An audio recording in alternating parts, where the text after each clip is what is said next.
Salut à tous, on se retrouve dans cette nouvelle vidéo à Paris. Comme je l'avais promis dans ma précédente vidéo que j'avais tournée à Hyde Park à Londres, on va parler un peu de vocabulaire.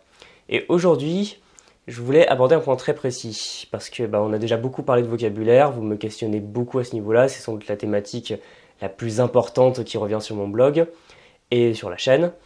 Et aujourd'hui, je voulais parler de la transparence. Parce que, vous l'avez sans doute remarqué, on parle beaucoup de mots transparents, de langue transparente. Et je voulais un peu à la fois interroger ce concept de transparence et aussi voir comment rendre plus transparente une langue que vous apprenez. Alors pour ça, j'ai deux méthodes qu'on va voir dans cette vidéo et qui sont complémentaires. Alors c'est vraiment un enjeu qui est fondamental dans le vocabulaire, cette transparence, parce que ça vous aura sans doute pas échappé qu'il y a des mots dans des langues et il y a des langues entières qui sont transparentes, comme par exemple l'espagnol, l'italien sont considérés comme transparents pour un locuteur natif du français. Et à l'inverse, il va y avoir des langues qui ne vont pas être transparentes. On pourrait presque dire que ces langues vont être opaques. Et je sais pas, quasiment toutes les autres langues, à part les langues latines, comme le japonais, le hongrois, l'inuktitut ou autres, vont vous sembler au départ totalement opaques. Et finalement, les langues qu'on va trouver transparentes, ça va être des langues considérées comme faciles. Et les langues opaques, ça va être des langues considérées comme difficiles. Et on revient toujours à la difficulté qui pour moi n'est pas absolue mais relative, avec des langues qui sont difficiles car éloignées du français. Et même on peut la ressentir cette idée d'opacité. Parce que vous avez sans doute remarqué, si vous avez appris une langue qui est assez éloignée du français, qu'au départ ça vous semblait totalement étranger, vous aviez l'impression que c'était une jungle impénétrable, les mots impossibles à retenir, vous aurez pu les prononcer à l'envers, mélanger des syllabes, ça aurait été pareil pour vous, ça vous aurait pas semblé bizarre. Et au bout d'un moment, à force de défricher la langue, ces mots sont devenus naturels, ils sont devenus familiers. Et donc tout l'intérêt quand on découvre une nouvelle langue, c'est de passer tout d'abord de cet état de découverte où tout est opaque, à ensuite un état de transparence où tout vous semble familier. Parce que du vocabulaire qui est familier, des mots qui sont transparents pour vous, ce sont des mots que vous allez retenir. Et à l'inverse, des mots qui vont vous sembler impénétrables, ce sont des mots que vous n'arriverez pas à retenir et que vous allez, même si vous arrivez à peu près à les mémoriser, oublier très très vite. Alors maintenant, voyons ce qui fait la transparence. Si vous me suivez depuis un petit moment, et surtout si vous avez vu ma vidéo sur pourquoi on mélange deux langues proches, vous le savez que tout se passe au niveau du cerveau qui fonctionne par association d'idées. Et c'est pour ça qu'en associant des idées proches, ça va être plus facile de retenir. Parce que par exemple, si vous voyez des mots en espagnol, ça va ressembler à du français et ce sera évident pour vous. Parce qu'en fait, ce qui se passe, c'est que le cerveau fonctionne par connexion, par réseau de neurones. Et dans ce réseau, ça va être plus simple d'appréhender des nouvelles informations qui ressemblent à des choses qui sont déjà connues. Et quand une chose est connue, ça veut dire qu'il y a déjà un réseau de neurones qui est fait pour. C'est-à-dire que votre cerveau, il est déjà équipé pour ces structures. Et ce qui va se passer au niveau neuronal, c'est que quand vous voyez par exemple de l'italien, toutes les structures pour l'italien seront déjà là pour le français. Et parce que c'est tellement proche, vous allez pouvoir utiliser vos structures neuronales pour l'italien quasiment comme si c'était du français. Même si bien sûr, il va falloir faire un petit travail de séparation car ce sont deux langues différentes.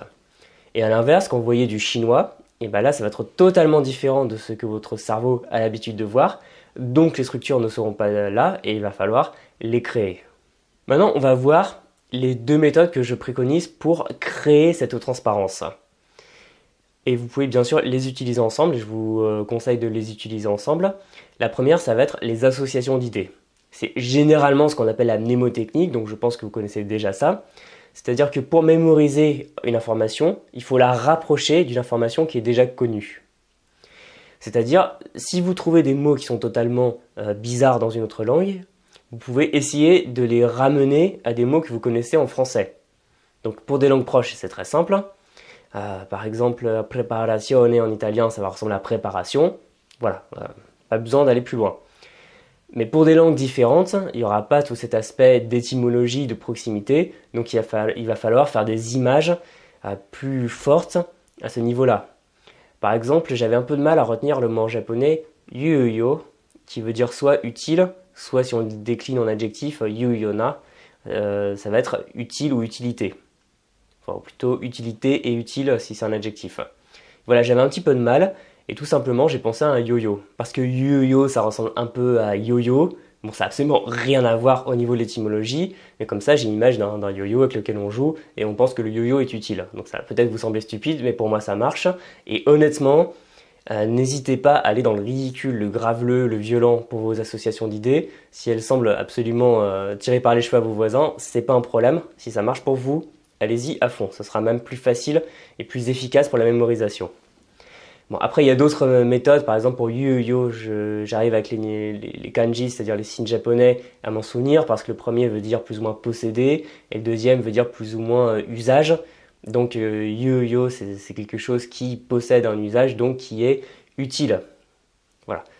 Donc, il y a plein de manières, mais en fait, finalement, vous voyez, il faut prendre ce que vous connaissez déjà, c'est-à-dire le français ou si vous connaissez d'autres langues, prendre ce que vous connaissez déjà et raccrocher aux informations nouvelles qui sont exotiques, qui sont opaques.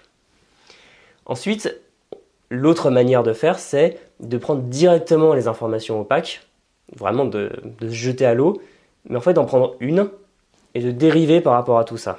Parce que finalement, qu'est-ce qui va se passer quand vous apprenez une langue et que peu à peu les mots deviennent familiers? Et tout simplement, vous allez au début un peu avec difficulté, un peu au chausse-pied, faire rentrer un mot dans votre mémoire, puis vous allez passer sur un autre mot qui est proche, puis un autre, etc.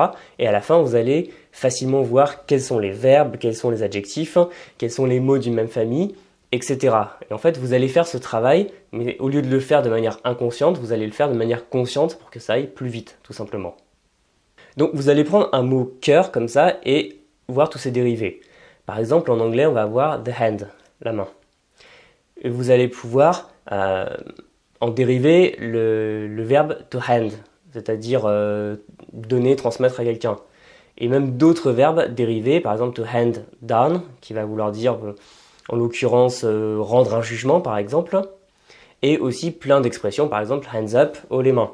Vous voyez, vous prenez un mot qui va être au cœur de votre vocabulaire et vous tirez tous les dérivés. Et comme ça, le premier mot, il n'est pas forcément connu, mais vous forcez un peu à l'apprendre et vous allez, par arborescence, avoir tous les autres. Au lieu de prendre plein de mots de vocabulaire comme ça, un peu au pif, qui vont vous sembler totalement isolés, que vous pourrez raccrocher à rien et que vous allez avoir du mal à retenir. Et en conclusion, je vous invite vraiment à avoir ce cheminement progressif dans votre apprentissage qui va vous donner de la clarté et qui va donner toute une logique. Et si vous n'avez pas cette logique, vous allez juste perdre du temps. Et ce que je vous invite à faire, c'est de progresser, que j'appelle ça par arborescence, un peu comme ça en toile d'araignée, et de découvrir les mots les uns après les autres, et ça va les rendre clairs et faciles à apprendre. Parce que vous l'avez très certainement ressenti, un mot que vous arrivez à raccrocher à rien, qui vous semble totalement flou, vous ne savez pas d'où il sort, si vous essayez de l'apprendre, vous allez l'oublier très vite. Alors qu'un mot qui vous semble clair, qui vous semble évident, il va être très facile à retenir. C'est comme, je sais pas, en maths par exemple, moi j'avais du mal un peu à comprendre, et du coup, toutes les formules, j'avais du mal à les retenir. Mais parfois, quand j'arrivais enfin à la comprendre, la formule venait tout de suite parce que c'était logique. Donc créez-vous une logique dans votre apprentissage du vocabulaire, et je peux vous assurer que vos progrès seront beaucoup plus rapides. Voilà, cette vidéo est à présent terminée. Comme d'habitude, vous pouvez mettre un petit pouce, vous abonner à la chaîne et si vous avez des techniques d'apprentissage du vocabulaire, vous pouvez les partager en commentaire pour qu'on en discute. Et concernant le vocabulaire, je relance cette semaine ma formation Vocabulaire Express jusqu'à ce dimanche à minuit.